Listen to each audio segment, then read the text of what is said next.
9월 8일 수요일 새벽기도에 나오신 성도님들을 환영하고 축복합니다. 제가 사도신경으로 신앙을 고백하겠습니다. 전능하사 천지를 만드신 하나님 아버지를 내가 믿사오며 그 외아들 우리 주 예수 그리스도를 믿사오니 이는 성령으로 잉태하사 동정녀 마리아 가운데 나시고 본디오 빌라도에게 고난을 받으사 십자가 못 박혀 죽으시고 장사한 지 사흘 만에 죽은 자 가운데서 다시 살아나시며 하늘에 오르사 전능하신 하나님 우편에 앉아 계시다가 저리로서 산 자와 죽은 자를 심판하러 오시리라.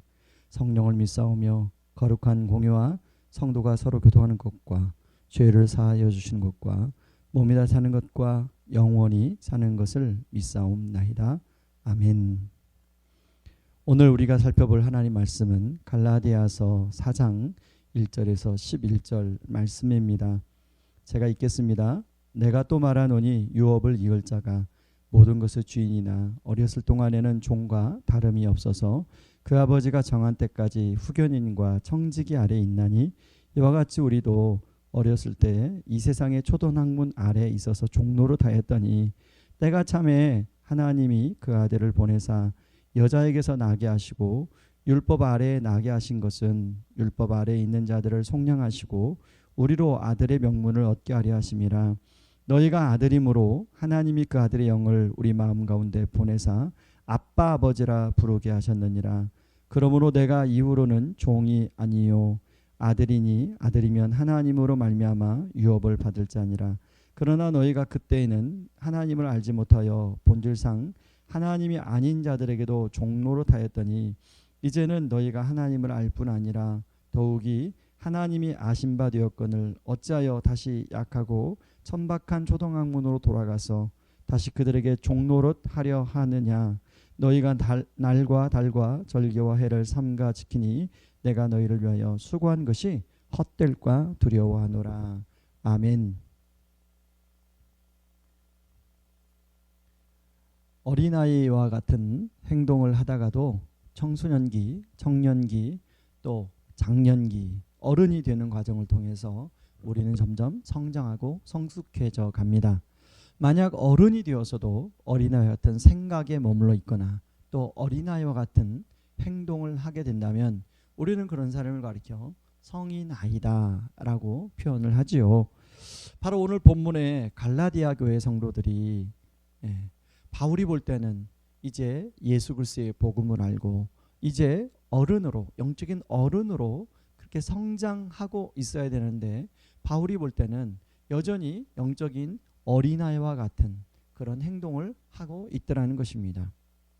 놀라우신 하나님의 은혜로 하나님의 아들이 되었음에도 불구하고 이들은 여전히 유대교의 영향을 받은 그런 그리스도인들이 가르쳐준 그런 말씀대로 율법들을 여전히 지키려고 하고 오늘 성경에 나온 것처럼 모든 날과 달과 절기와 해를 지키는 것을 매우 중요하게 생각했다는 것입니다. 그리고 거기에 그것을 지키느냐 안 지키느냐를 굉장히 중요하게 생각하고 거기에 매여 살아왔다는 것입니다. 심지어는 자기 자신만 그런 것이 아니라 다른 사람들도 그것을 지키도록 강요하고 그리고 그걸 지키지 않으면 다른 사람을 판단하고 또 정죄하는 그런 문화가 만들어졌다는 것입니다. 여러분, 저는 어릴 때 장로교 합동 측 교회에서 쭉 신앙생활을 해왔습니다.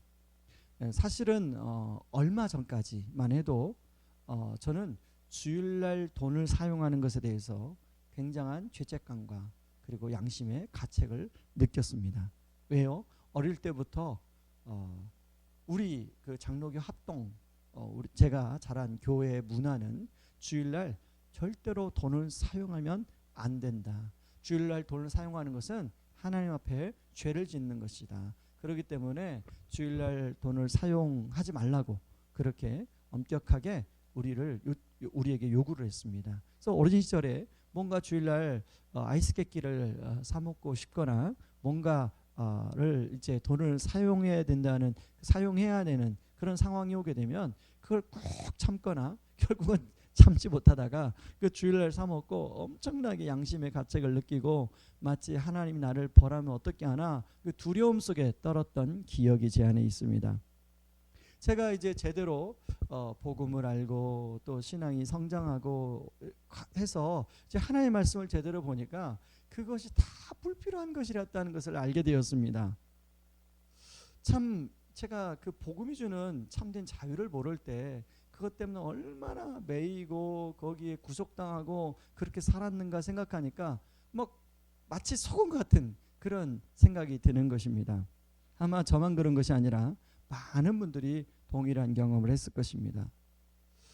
자, 바울은 이렇게 율법의 종이 되어가고 노예가 되려고 하는 사람들에게 다시금 율법 아래에 있었던 사람들이 어떻게 하나님의 아들들이 되었는가를 한 가지 예를 가지고 비유를 가지고 설명하고 있는데, 한 가정에서 자란 후견인이 이제 어릴 때는 종들처럼 그렇게 초등교사 속에서 초등교사 밑에서 자라지만 이제 장성하게 되면 이제 더 이상 그런 종들과 함께 지내지 않고, 그리고 그 초등교사의 영향을 받지 않고 이제 정말로 주인의 그런 아들의 역할을 하게 된다는 것입니다. 여러분, 여기 세상의 초등학문 아래에 있다는 게 무슨 말입니까? 바로 그 당시에 유대교나 이교도의 문화 속에서는 항상 이 종교성이 있었습니다. 이렇게 이런 것들을 지켜야만이 신이 너를 받아준다고 하는 이런 종교성이 있었습니다. 그런데 이제 예수 그리스도의 아들, 예수님을 통해서 하나님의 아들이 되었음에도 불구하고 이들 안에 여전히 그런 종교성의 노예가 되고 있더라는 것입니다. 그러다 보니까 종교성의 노예가 되니까 정작 하나님의 아들로 누려야 될 유업, 하나님 아버지의 유업을 이어야 되는데 아버지의 유업을 잇는 일에 대해서는 전혀 관심이 없더라는 거예요. 여러분, 종은 바로 주인의 유업을 이룰 수가 없습니다. 주인의 유업은 아들만이 이룰 수가 있죠. 바울이 보니 아버지의 유업을 이어서 그 유업을 풍성하게 갖고 와야 될 갈라디아 교인들이 그 유업을 누리기는커녕 다시 율법과 자신들이 믿었던 그 옛날 종교 아래에 있었던 그 규례들의 삶에서 벗어나지 못하고 오히려 강박관념 속에서 그렇게 자유함을 못 누리고 살아가고 있더라는 것입니다. 그래서 바울은 다시 한번 이들에게 너희들이 종이 아니라 유업을 이을 아들이 되었다는 것을 이야기하고 있습니다. 여러분, 이 신분이 얼마나 놀라운 신분입니까? 여러분, 우리는 더 이상 노예가 아니라 하나님의 아들이 되었습니다. 더 이상 고아처럼 살아가는 것이 아니라 이제 하나님께 입양된 하나님의 자녀가 되었습니다. 그래서 하나님 아버지의 유업을 이을 그런 신분이, 자격이 우리에게 주어졌다는 것입니까?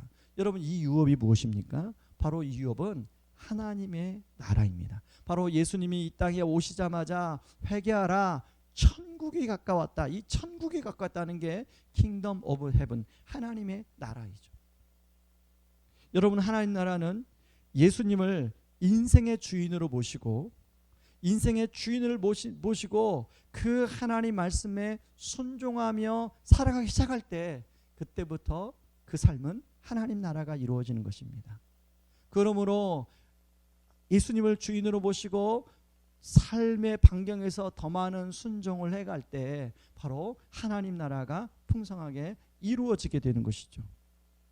그런데 문제는 뭐냐면, 여전히 예수님이 우리 삶의 주인이 됨에도 불구하고 우리가 자주자주 주인의 자리에 서려갈 때가 많이 있다는 것입니다. 주님, 잠깐만 있어 보세요. 주님, 잠깐만 눈 감아 주세요.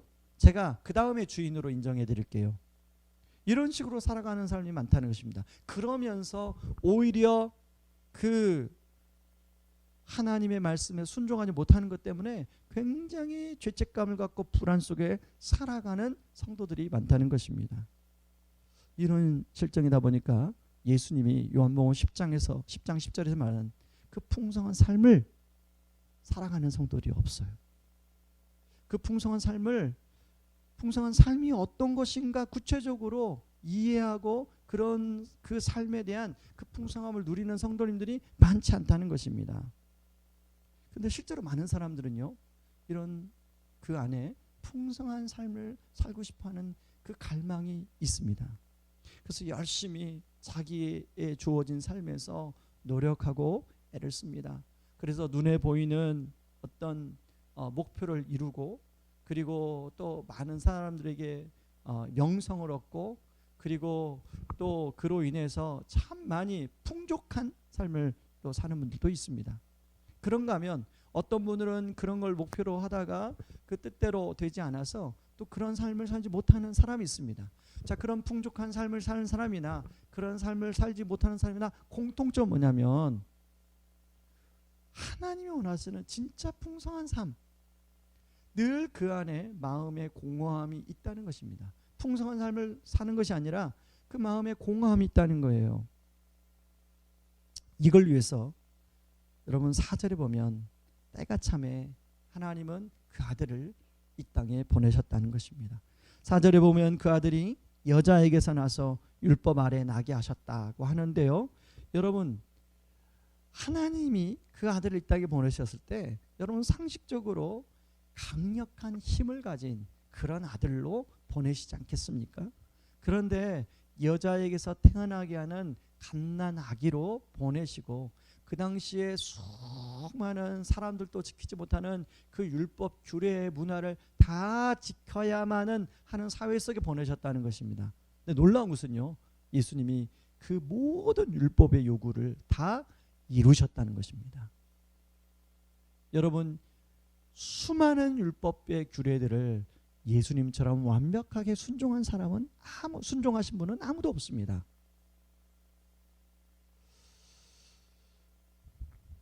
그 결과 예수님을 믿는 우리는 나 대신에 완벽하게 율법을 순종해 주신 그 예수님 때문에, 여러분 우리가 그 예수님의 이름으로 하나님 앞에, 내가 비록 하나님 말씀에 완벽하게 순종하지 못하는 그 순간에도 하나님 앞에 그 예수님 때문에 담대하게 나가게 될 수 있다는 것입니다. 바로 그게 아들의 명분입니다. 여러분, 그 아들의 명분을 가지고 오늘 또 우리가 비록 완벽하게 하나님 말씀에 순종하지 못하지만 예수 그리스도를 믿고 그분을 주인으로 모시고 그 하나님 앞에 나아갈 때 성령님은 그 하나님을 아빠 아버지라 부르게 해주시고, 그리고 그 하나님이 베푸신 그 사랑에 우리가 오늘 또 그 하나님 말씀에, 우리에게 요구하신 하나님 말씀에 순종의 발걸음을 뗄 수 있다는 것입니다. 여러분, 저는 오늘 여러분들이 종이 아니라 아들이라는 거 기억하시기 바랍니다. 그리고 그냥 아들이 아니라 하나님의 유업을 이들 아들이 되었다는 것입니다. 더 이상 그런 것에 매이지 마시고 정말로 하나님의 유업에 초점을 맞추고 어떻게 하면 이 땅에서 정말로 하나님 나라를 이루어가며 풍성한 삶을 살까, 거기에 관심을 가지고 오늘도 여러분의 삶의 자리에 순종의 발걸음을 떼는 그런 은혜와 축복이 있기를 주의 이름으로 축원합니다. 이 시간에 같이 기도하며 나가겠습니다. 우리 같이 기도할 때, 하나님, 제가 더 이상 종처럼 그런 불필요한 죄책감과 그리고 두려움에 하나님 시달리지 않게 하여 주시옵소서. 하나님, 나를 위하여 나의 죄를 다 대속해 주시고 또 나를 위하여 하나님의 율법을 완벽하게 순종하신 그 예수님을 붙들고 오늘 또 하나님 앞에 담대하게 그 하나님을 아빠 아버지라 부르며 나가게 하여 주시옵소서. 그래서 그 하나님 말씀하시는 정말로 하나님의 말씀에 순종함으로 하나님 나라를 이루며 살게 하여 주시옵소서. 우리 같이 기도하며 나가겠습니다. 기도합니다. 고마우신 하나님 아버지, 고맙고 감사합니다. 하나님, 오늘 말씀을 통해서 우리가 더 이상 종이 아니라 하나님의 아들이라는 것을 다시 한번 상기시켜 주시어 감사합니다. 하나님, 종은 늘 율법을 지키지 못해서 두려워하여 얽매이며 거기에 시달리며 살아가는 것이 종입니다. 그러나 아들은 복음이 주는 참된 자유가 있습니다. 하나님, 우리가 죄책감에 하나님 시달려 하나님 마치 하나님이 나한테 그걸 벌하시면 어떻게 할까나 그런 두려움 속에 더 이상 살아가지 않게 하시고 하나님 우리가 주님 우리 죄를 대속하여 주시고 우리를 위해서 율법에 완벽하게 순종하 주신 예수 그리스도를 믿고 그 예수 그리스도의 이름으로 담대하게 하나님 앞에 나가게 하여 주옵소서. 하나님은 오늘 또 아빠 아버지라 부르며 나가게 하여 주옵소서. 그래서 그 하나님의 은혜에 감사해서 오늘 또 하나님 주시는 말씀에 순종하며 하나님 순종의 발걸음을 떼는 하루가 되게 하여 주시옵소서. 예수님의 이름으로 기도합니다. 아멘. 여러분 우리 두 번째 기도 제목은 우리 다락방을 위해서 같이 기도해 주시고 이 나라 이 민족을 위해서 함께 우리 기도해 주시기 바랍니다. 우리 다락방이 정말로 진실한 나눔이 이루어지게 하여 주시옵소서. 서로 하나님 세워가며 함께 기도해 주는 그런 영적 공동체가 되게 하여 주시옵소서. 이 나라 이 민족이 정말로 하나님의 뜻 가운데 여기까지 왔는데 앞으로도 하나님의 인도하심을 받고 살아가게 하여 주옵소서. 하나님 좋은 현재 많은 우리 나라의 지도자들이 있는데 하나님을 두려워하고 또 하나님의 뜻대로 이 나라를 잘 다스려가게 하여 달라고 같이 기도하겠습니다. 기도합니다. 고마우신 하나님 아버지 고맙고 감사합니다. 하나님 우리에게 하나님 다락방 공동체를 허락하여 주셨습니다. 하나님 다락방 공동체 안에 하나님 진실한 나눔들이 이루어지게 하여 주시고 하나님 그 말씀에 반응하여 자기의 삶의 깊은 곳을 내어놓으며 함께 중보하며 함께 기도해주며 서로 세워져가는 그런 진실한 온전한 연합 공동체가 되게 하여 주시옵소서. 다락방을 인도하는 순장님들을 성령 충만케 하여 주시옵소서. 하나님 이 나라 이 민족을 하나님 그동안에 붙들어 주셔서 감사합니다. 앞으로도 이 나라 민족을 붙들어 주셔서 하나님 유정자들이 하나님을 두려워하게 하시고 정말로 하나님의 뜻대로 이 나라를 잘 다스려가게 하여 주옵소서. 하나님 내년에 또 새로운 대통령을 뽑는 그런 시간이 점점 다가옵니다. 좋은 지도자가 세워져서 정말로 국민들이 하나님 영광 돌리는 이 대한민국 되게 하여 주옵소서. 예수님의 이름으로 기도하옵나이다. 아멘. 계속해서 기도